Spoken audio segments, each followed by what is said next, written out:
Hello आरंभ करिए।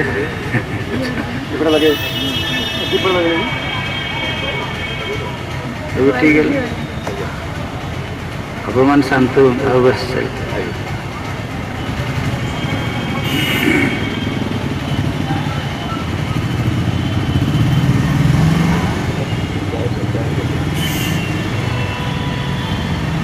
गतकाली आम आलोचना करुले भगवत गीतार 15 अध्याय 15 अध्याय हूँ जीव जगत एवं ईश्वर ये तीनटा जाक तत्वर जो सारांश बहुत सिद्धांत 15 अध्याय आलोचना करा सन्थ विनोबा तांको गीता प्रवचन रे ये अध्यायर नाम पूर्ण पुरुषोत्तम योग बोली कहिछन। अर्थात जड़े व्यक्ति निज जीवन को पूर्णांग भाव यदि यापन करने चाहे तो जीवन रे जो तीनटा बिंदु जो तीनटा अंग से निजे जीव ता सामनार थिबा जो दुनिया जगत एवं ये उभयंक भितरे संपर्क स्थापन करुथिबा ईश्वर तत्व को मध्य जानिबा उचित। निज विषय रे जानिले निज सहित को भली व्यवहार करियो, जगत विषय रे जानिले जगत सहित को भली व्यवहार करियो एवं ईश्वरंकर स्वरूप ईश्वरंक विषय रे जानिले ईश्वरंक सहित को भली संबंध स्थापन करियो से विषय रे से बुझियो। बहुत समय आम देखू जने व्यक्ति बहुत ईश्वर विश्वास किंतु ता जागतिक कर्तव्य से अवहेला करे। आउ कहीं जागतिक कर्तव्य प्रति बहुत सजाग एवं सचेत किंतु से व्यक्ति निज पई तार जहाँ कर्तव्य थाए निज मन निज बुद्धि निज शरीर ये सब को मध्य से अवहेला करे। आउ किछि लोक अछंती ये तो निजे बहुत डिसिप्लिन लाइफ लीड करती जगतर बहुत सेवा करती माने सेवा ना रे जगतर कर्तव्य संपादन करती किंतु ये भली कर्म करू करू तांको अजाणतरे तांको भितरे एक सूक्ष्म अहंकार सूक्ष्म अहमिका उत्पन्न जे मु ठीक अच्छी मो पारिवारिक सामाजिक कर्तव्य को मु सुचारू रूपे तुलाई फल से व्यक्ति जीवन रे जो मधुरता जो कोमलता जो समस्त को ग्रहण करिवार मानसिकता अकोमोडेटिव नेचर ता भीतर धीरे धीरे चली जाए। ये जीवन को जिते आम तर्जमा करुचे आम मन रे प्रश्न आसे भूल कौटी रोचे से 15 अध्याय को विनोबा कहते जदि व्यक्ति ये तीनटा जिनस को भल भाव बुझीब एवं कौ भली भाव तीनटा परस्पर सहित संबंधित जानिब ताहले ता जीवन पूर्णांग हो ये पूर्ण तार जीवन यापन कर। अध्यायर शेष अध्याय शेष होला बेले कृष्ण अर्जुन को कहते जे स सर्वविद भजति माम सर्वभावेन भारत से सर्वविद माने भावन्तु जे सर्वज्ञ सर्वविद माने ये तीनटा जिनिस को से ठीक भाव में जानी पारे स सर्वविद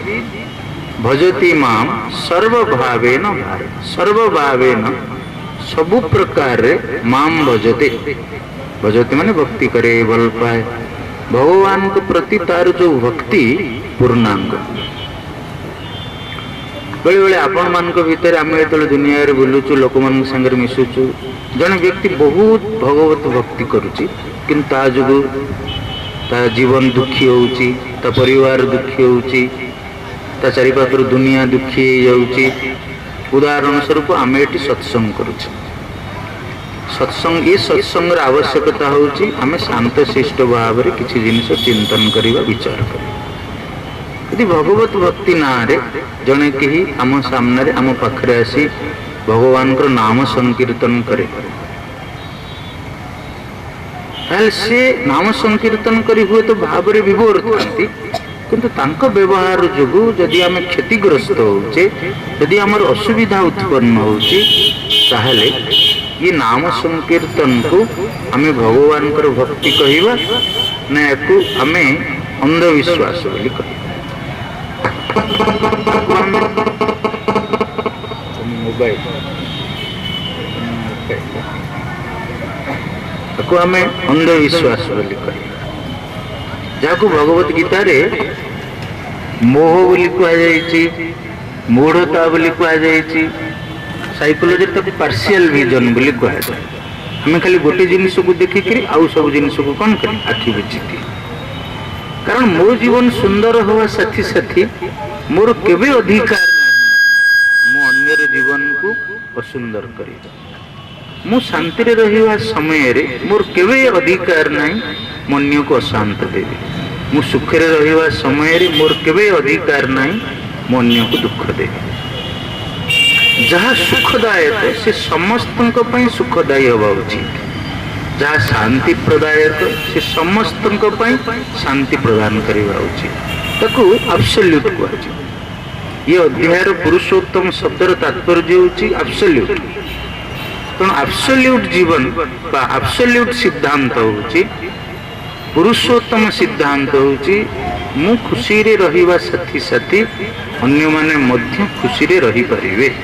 यदि मु टिके सजाग एवं सचेतन जीवन यापन करे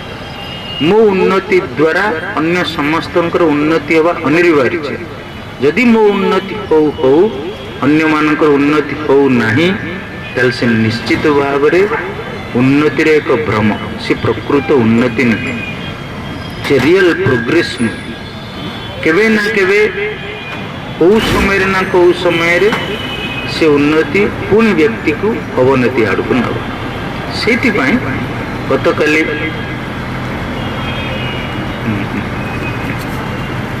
कौन कह ये जो मुंडिया मारे आपन कौन कहे कौन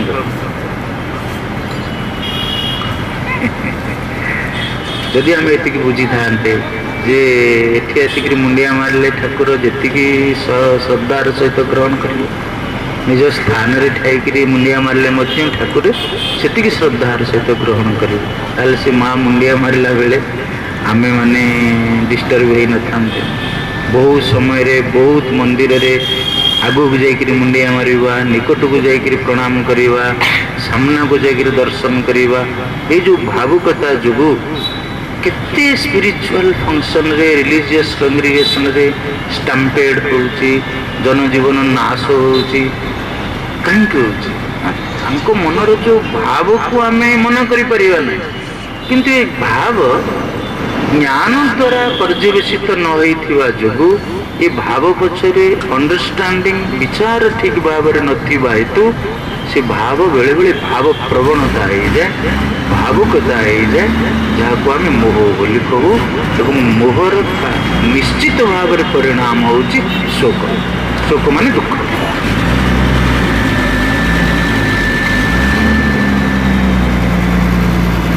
बुझिपारे तेणु से ये 15 अध्याय को आम आलोचना करवा 15 अध्याय को आम पढ़ा एवं गतकाली मैं कही 15 अध्याय प्रारंभ रे जगत विषय रे चर्चा करा अत्यंत सारांश बहुत संक्षिप्त भाव रे जेतिक जरूरी सेतिक संपूर्ण शास्त्र को जदि आपण देखिए एठी को वेदवित बोली कहउछ वेदवित माने वेद पर्यवेसित सिद्धांत परवर्ती वैदिक साहित्य मानकर जेते प्रसार लाभ कले मध्य से समस्त शास्त्र को जदि आपण एकाठी करिवे एवं ताकू जदि वर्गीकरण करिया पई चेष्टा करिवे कैटेगराइज करिया पई चेष्टा करिवे किछि शास्त्र जगत विषय को सिद्धांत को हमको सिखौछन इंक्लूडिंग हमर मटेरियल साइंस पदार्थ विज्ञान हो रसायन हो इतिहास हो जहाँ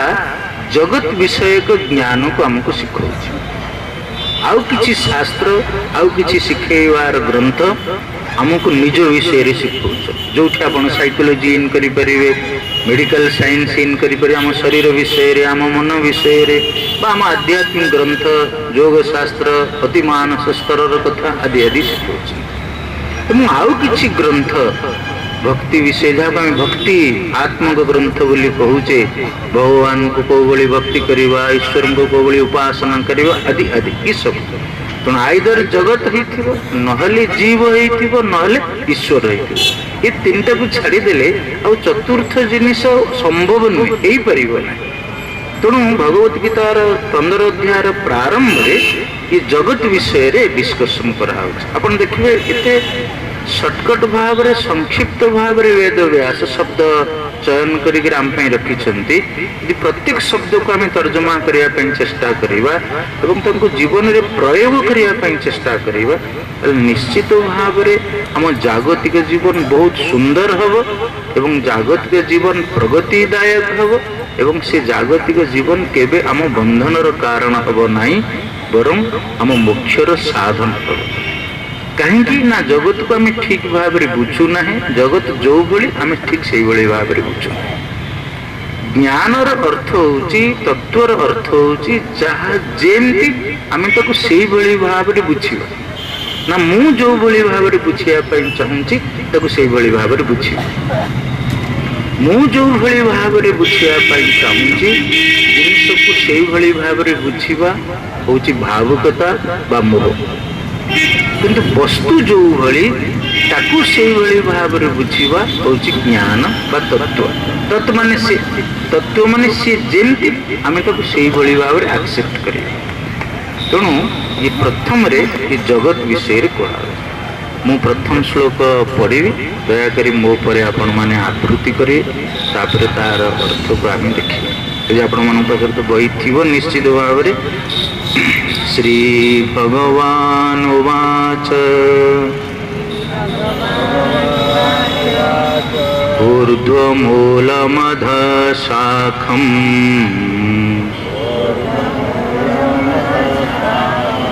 अश्वत्थं प्राहुरव्ययम् छन्दांसि यस्य पर्णानि यस्तं वेद स वेदवित्। श्री भगवानुवाच ऊर्ध्वमूलमध शाखम् अश्वत्थं प्राहुरव्ययम् छन्दांसि यस्य पर्णानि यस्तं वेद स वेदवित्। ये जो बहुत अत्यंत गूढ़ एवं सूक्ष्म सिद्धांत को बुझाई गले सब बेले आम एक दृष्टांतर सहारा। सिद्धांत को बुझाइवाई बहु समय दृष्टांतर सहारा नि जाए। यदि सिद्धांत बहुत गूढ़ थाए, यदि सिद्धांत बहुत सूक्ष्म थाए एवं आम मन में संशय थाए सन्देह थाए, हुए तो सामने थिया व्यक्ति एत बड़ विराट सिद्धांत को बुझीबार किसी भूल करी। द्वितीय सिद्धांत सहित यदि दृष्टांत दिया जाए से सिद्धांत को बुझीबा आम आउ टिके भल हुए, आउ टिके सहज हुए। ये गोटे दृष्टांत नहीं, गोटे गछर दृष्टांत नि जाए। यदि आम जगत को गोटे गछ सांगे तुलना करा जाए, गोटे वृक्ष सांगे तुलना करा जाए, ताले से कौ भलिया हो ना। ऊर्ध्वमूलम अध शाखम, प्रत्येक गछर गोटे मूल अच्छी एवं गोटे शाखा अच्छी। प्रथम यदि गछ को आप दी भाग करेंगे, मटीर आम मंजीटे पोतिले प्रथम से मंजीर आग गोटे गजा बाहर एवं विज्ञान अनुसार से गजा बाहरिक भूमि रे प्रवेश करे, से गछर मूल हुए। तापरे बटन आप अच्छा, तापरे से मंजीर दुईटा पत्र बाहर जहाँ परवर्ती समय बढ़िक कौन हुए शाखा हुए। तेणु से गछ को ब्रॉडली दुई भाग विभक्त करें। गोटे हूँ जहाँ माटी तल को जाए ताको आम मूल कहुचे, जहाँ माटी ऊपर दिशुचे आम ताको कौन कहूचे शाखा कहुचे। ये कहूँ ऊर्ध्वमूलम अध शाखम। आमे जेहेतु माटी के आधार बोली ग्रहण करुचे, बेस लाइन बोली ग्रहण करुचे, आम सामने रे आमे माटी रे ऊपर ठिया होइछे, हमको दिसुची जे मूलटा माटी भीतर को जाउची एवं डालटा माटी ऊपर को आसुची। तेणु भीतर को न कहीकि आमे बेले बेले कहूचे मूलटा तल को जाउची एवं डालटा कौन होउची ऊपर को आसुची। किंतु ये जो मूल एवं डालर परिभाषा से गछर पोषण पाई तार जे पोषक तत्व जोठू गछ सार संग्रह करी निजे भूमिष्ठ ही दंडायमान होची रहूची ताकू आमे मूल कहे। वायव्य मूल आपण जानिथिबे कि निर्मूलनता जो लता गुड़ाक गछ उपरे बढ़ी थाए। दुनिया रे बहुत गछ अछंती, समस्तनकर मूल जे माटी रे प्रवेश करे से कथा नहीं। तेणु मूल शब्दर तात्पर्य होउची जोठू सार संग्रह करी गछ निजर उपस्थिति की जाहिर करे, अवस्थिति की बजाय रखे एवं जहार अभाव रे गछर अस्तित्व लोप पाई जाए ताकू गछर मूल कहा जाए। बुझिपारे ना? तेणु जदि संसार को गोटे गछ संगे आमे तुलना करे ताले एते बड़ संसार गछर जगत को जदि गोटे गछ संगे तुलना करे एते बड़ जगत गछर मूल कौन होइथियो। जो माने दर्शन विषय जानी वेद रे बा परवर्ती समय रे ये बहुत तर्जमा चली जाए जदि कारण जगत को तो आप अस्वीकार करें, जगत आम सामने अच्छी किंतु ये जगतर मूल कौन होइथियो। जहाँ जगतर मूल होइथिबो निश्चित भाव में जगत विलय हैला बेले सेठी फेरी जाउथिबो। तो जगतर सोर्स कौन, जगतर कारण कौन एवं संपूर्ण वेद रे ऋषि माने यही कथा को प्रमाण करने चेष्टा करुछंती जे जगतर कारण जहाँ आम तमको भगवान बोली कहूचे, जहाँ को उपनिषद भाषा रे ब्रह्म बोली कहा जाए। ऊर्ध्व ताको ऊर्ध्व बोली कहा जाउची। एटी ऊर्ध्व एवं अध शब्दर अर्थ नुहे जे ये जगत हूँ ये गोटे गछटा जहाँ चेरटा ऊपर मुआ होती, जहाँ डालटा तल मुआ होती। ये ऊर्ध्व एवं अध शब्दर अर्थ होची गोटे हूँ हायर उच्च स्तर, आ गोटे हूँ अध मान हूँ कौन निम्न स्तर। उदाहरण स्वरूप आपण भीतर गोटे विचार आसुचे, आम कहते विचार सोर्स गोटे हायर सोर्स रू से विचार ग्रहण करुच्ची। कौन आपण भीतर थी विचार चेर उपर आपण विचार डाल तलक मिली। सपोज जड़े लोक को आप पैसा टे दे, विनोबा जीवन रे गोटे कहानी गोटे घटना सत्य घटना। विनोबा एवं माँ ये दुई जन तीर्थ यात्रा जाऊे। विनोबा जो छोट थे एवं साधु सन्थ जो माने गैरिक वसनधारी से विनोबा माँ पैसा किसी दान करी कौन कर प्रणाम कर।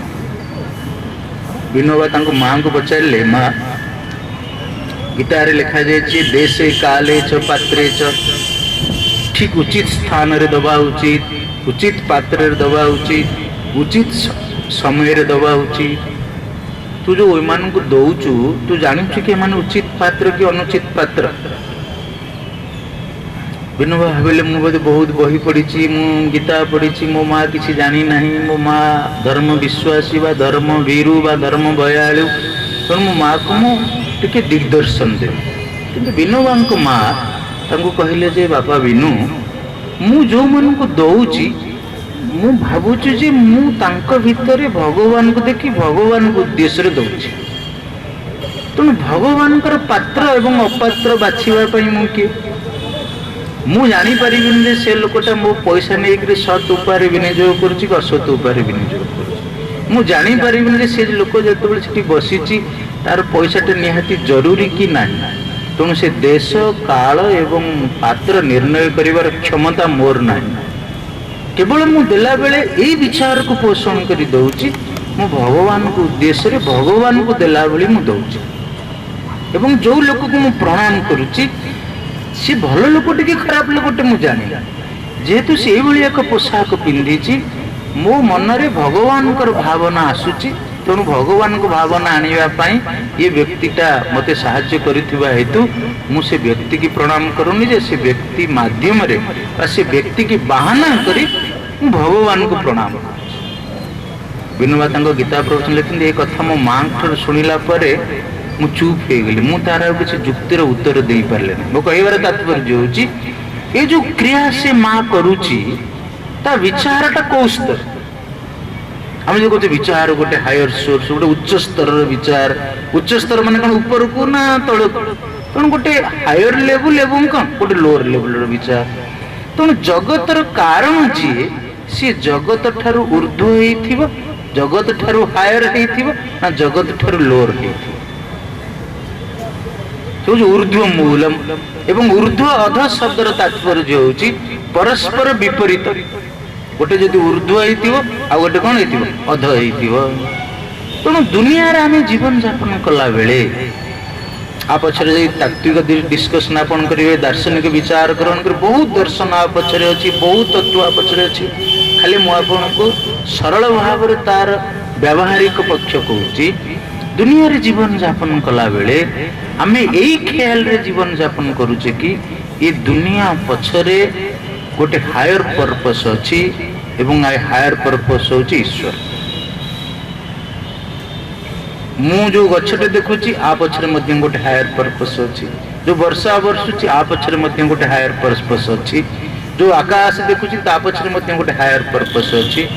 जो पवन प्रवाहित होची ता पछरे मध्य गोटे हायर पर्पस अछि इनक्लूडिंग मो जीवन रे प्रत्येक मुहूर्त रे जहा घटुची ता पछरे निश्चित भाव रे गोटे हायर पर्पस अछि there is a blessings in disguise मो जीवन रे जे दुख आसुची ता पछरे गोटे कारण अछि मो जीवन रे जे सुख अछि ता पछरे गोटे कारण अछि जने व्यक्ति इमिडिएटली कहबो जे मो दुखर कारण होची ये जगत जगत रे कोनोसी एक व्यक्ति की कोनोसी एक वस्तु को कोनोसी एक परिस्थिति की ता सुख बा दुखर कारण बोली आमे ग्रहण करू निज सुख बा दुखर कारण जाउटी कि आमे पढिबा कर्म सिद्धांत को पढिबा जे मो सुख एवं मो दुखर कारण होची मु जीव को से निज सुख एवं दुखर कारण बोली ग्रहण करे मो जगतर ये अंगर कारण होची मु निजे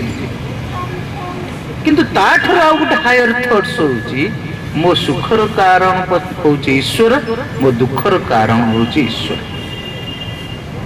जदि आपण ताकू कारण आपण पुरी र लोक बोली मु आपण के थॉट्स दवा पई साहस कर जदि मो दुखर कारण हेले जगन्नाथ सुन जगन्नाथ जदि आपण को दुखर कारण आपण को से दुख दवा पई दुख देइथिबो ना ये दुख दवा पछरे किछि एक आशीर्वाद किछि एक ब्लेसिंग्स किछि एक कृपा किछि गोटे भल लुचिकरी थिबो बुझ पाले ना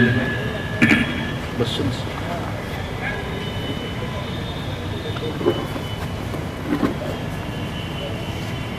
तेणु ऊर्ध्व मूलम अधशाखम जदि गोटे जिनिस को आपण भाबिले दुनिया रे जेतेबेले जहा जोठी घटुची ता पछरे किछि गोटे आमे जो कारण पाखरे जाय कि पहुंची जाउचे से कारण थारु आउरी ऊर्ध्व को मध्य आ गोटे कारण अछि एवं तीनटा जे कहूची ठीक आपण को सुख दुख पई जगत दायी न जगत भी दायी आपण को सुख दुख पई आपनकर कर्म ही दायी एवं आपण को सुख दुख पई ईश्वरंकर इच्छा मध्य दायी किंतु आप यदि क्रम रे आपण सजेइबे जगत होउची प्रथम ताठर टिके ऊर्ध्व होउची आपणकर कर्म एवं ताठर टिके ऊर्ध्व होउची ईश्वरंकर इच्छा आपण को कारण को ग्रहण करिवे यदि आपणक जीवन रा सुख दुखर कारण होउची दुनिया संगे झगड़ा करिवे दुनिया प्रति प्रतिशोध परायण हेबे जी मो सुखर कारण ता प्रति आसक्त हो जी मो दुखर कारण ता प्रति शत्रुता आचरण करिवे एवं उभय परिस्थिति रे आमे दुनिया सहित बांधी होई रहिबा जी सुखर कारण ता प्रति राग तो आमे बांधी जी दुखर कारण ता प्रति द्वेष तो आमे बांधी यदि मो सुख दुखर कारण होची मु निजे मो कर्म ताहले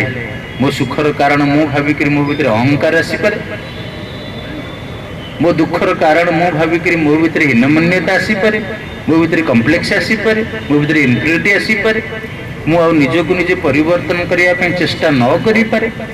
किंतु जदि जने ताठर एक ऊर्ध्व इच्छा को ग्रहण करिवो मो सुख एवं मो दुखर कारण होउछन्ति ईश्वर ऊर्ध्व मूलम एवं आ पछरे एक हायर पर्पस लुचिकरी रहिछि ताहले मो सुख को ग्रहण कला बेले मो भगवान कृपा बोली ग्रहण कले तार सदुपयोग करी ना तार दुरुपयोग करी। मोर दुख को भगवान आशीर्वाद भगवान इच्छा बोली ग्रहण कले मुझे दुख पछरे मो पाई लुचि हित को खोजिकी बाहर करने चेष्टा करी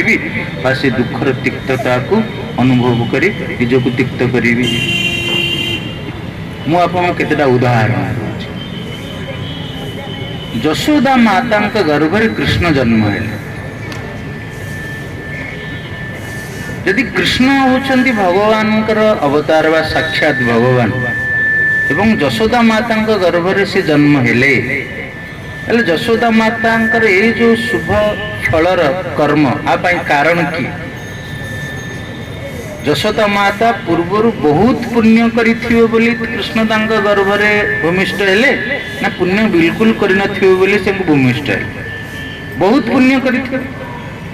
बुझिपारले ना। अच्छा यदि साउंड यदि यशोदा माता सेतिकी पुण्य करिथिबे ताले देवकी माता भी सेतिकी पुण्य करिथिबे ना नहीं।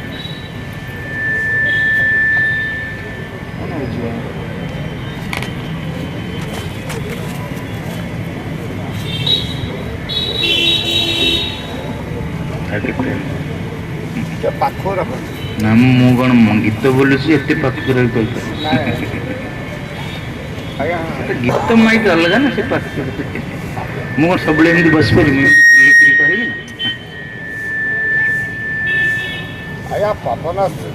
ना ना पवन जो पवन जो कहीं कौटी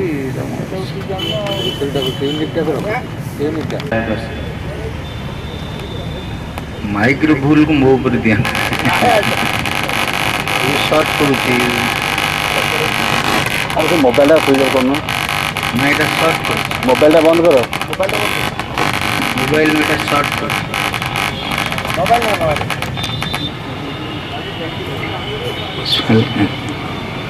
देखुन तंत्र ठीक अच्छे किंतु ताको जानिबा लोक जदि ऑपरेट न करे ताठू आपण मैक्सिमम बेनिफिट पाइबे। दुनिया गोटे जंत्र दुनिया आम सामने अच्छी जगत आम सामने अच्छी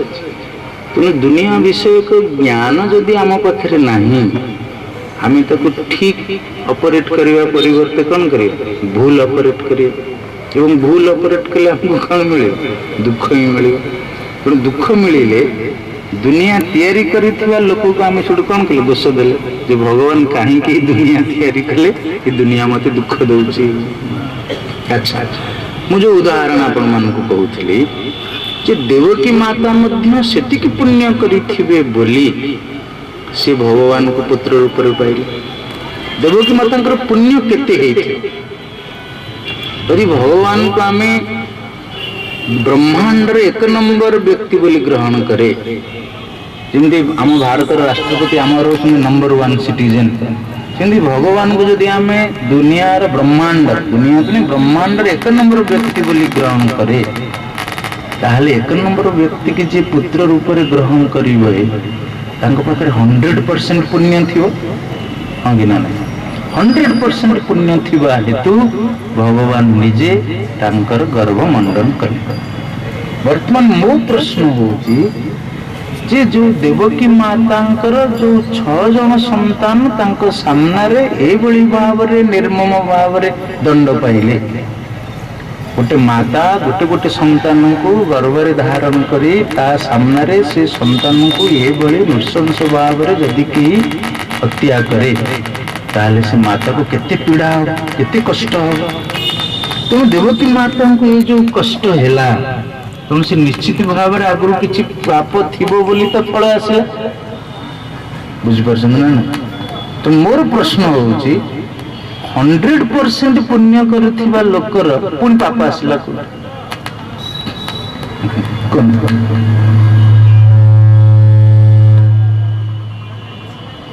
जदि जने 100% पुण्यात्मा हेले भगवान को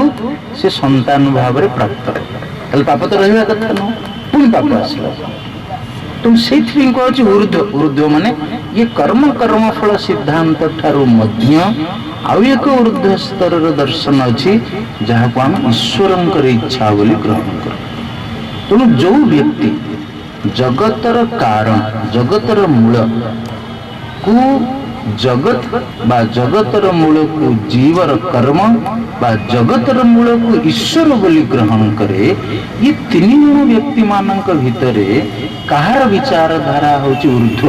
एवं कहार विचारधारा होची अधः। इठी कहा जाउची ऊर्ध्व मूलम अर्थात ईश्वर को ही ब्रह्म को ही ईश्वर कहले सगुण ब्रह्म को ही भगवान सरी जगतर कारण बोली ग्रहण करवा उचित। जदि जगत अच्छी माने निश्चित भाव भगवान अच्छा, आपण अच्छंती माने निश्चित भाव भगवान अच्छा। ये हूँ विद्या। भगवत गीतार प्रत्येक अध्याय हूँ ब्रह्म विद्यायाम योग शास्त्र।